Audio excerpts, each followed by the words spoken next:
बिस्मिल्लाहिर्रहमानिर्रहीम। अस्सलाम वालेकुम दोस्तों, मेरा नाम है वकार अहमद और आप देख रहे हैं पाक बाइक रिपेयरिंग यूट्यूब चैनल।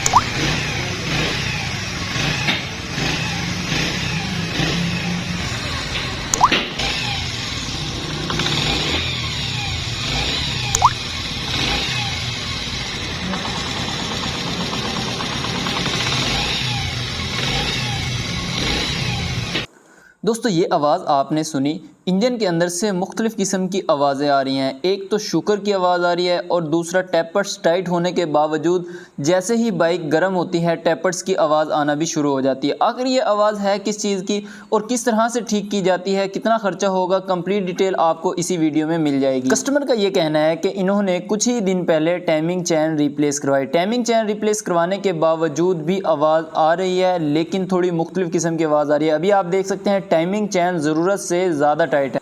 अगर टाइमिंग चैन ज़रूरत से ज़्यादा टाइट हो तो इंजन से थोड़ी अलग किस्म की आवाज़ आती है। सबसे पहले तो इंजन बहुत ज़्यादा वज़नी चलता है। वज़नी चलने की वजह से हेड की केम जो है वो डैमेज हो जाती है। उसके बाद टैपर्स आवाज़ करना शुरू कर देते हैं। बाइक ओवर हीट होती है। ओवर हीट होने की वजह से और भी काफ़ी सारी प्रॉब्लम्स हो जाती हैं। और ये प्रॉब्लम आई क्यों है? आखिर जो इसके अंदर टाइमिंग चैन डली है ये तो कोई छोटी तो नहीं होगी, है तो उसी साइज़ की, लेकिन इसका जो स्प्रिंग है वो ज़्यादा टाइट डाल दिया गया है। स्प्रिंग ज़्यादा टाइट डालने की वजह से टाइमिंग चैन की शुकर की आवाज़ आ रही है, इंजन वज़नी हो गया है और हेड केम भी डैमेज हो गई है। हेड केम भी कस्टमर ने कुछ ही दिन पहले न्यू डलवाई थी।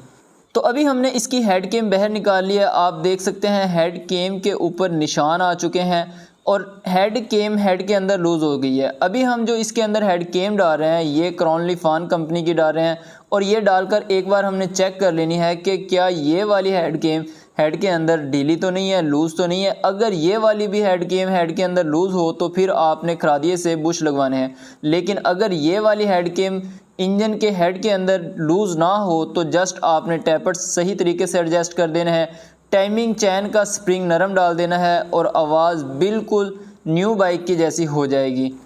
हेड केम डालने के बाद आपने टाइमिंग को प्रॉपर तरीके से एडजस्ट कर लेना है। एडजस्ट करने के बाद पत्ती लगा देनी है। पत्ती लगाने के बाद तीनों बोल्ट्स लगा देने हैं। अभी आप ये जो बोल्ट देख रहे हैं ये हमने रिप्लेस कर दिए हैं क्योंकि पहले वाले जो बोल्ट्स ख़राब हो गए थे, टूटने वाले थे, इस वजह से हमने इनके बोल्ट्स रिप्लेस कर दिए। बाय द वे इस तरह की प्रॉब्लम ज़्यादातर ओल्ड मॉडल बाइक्स में ही आती है। ये bike Honda CD70 2003 model bike है और ये जो कस्टमर यूज़ करते हैं बहुत ही ज़्यादा एहतियात के साथ यूज़ करते हैं, जिस वजह से ये बाइक बहुत ज़्यादा फ्रेश है।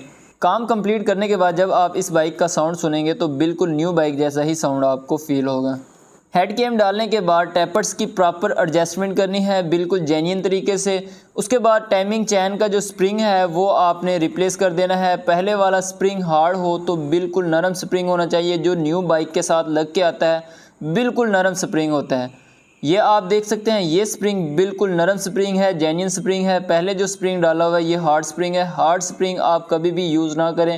हार्ड स्प्रिंग उस सूरत में ही यूज़ किया जाता है अगर आप पुरानी टाइमिंग चैन को थोड़ा सा टाइट करना चाहें तो आप हार्ड स्प्रिंग यूज़ कर सकते हैं। लेकिन अगर आप टाइमिंग चैन रिप्लेस कर रहे हैं, न्यू टाइमिंग चैन डाल रहे हैं तो फिर आपको स्प्रिंग भी नरम ही डालना चाहिए, स्पेशली होंडा बाइक में। तो काम अल्हम्दुलिल्लाह कंप्लीट हो चुका है। अभी आपको बाइक स्टार्ट करके भी चेक करवा देते हैं।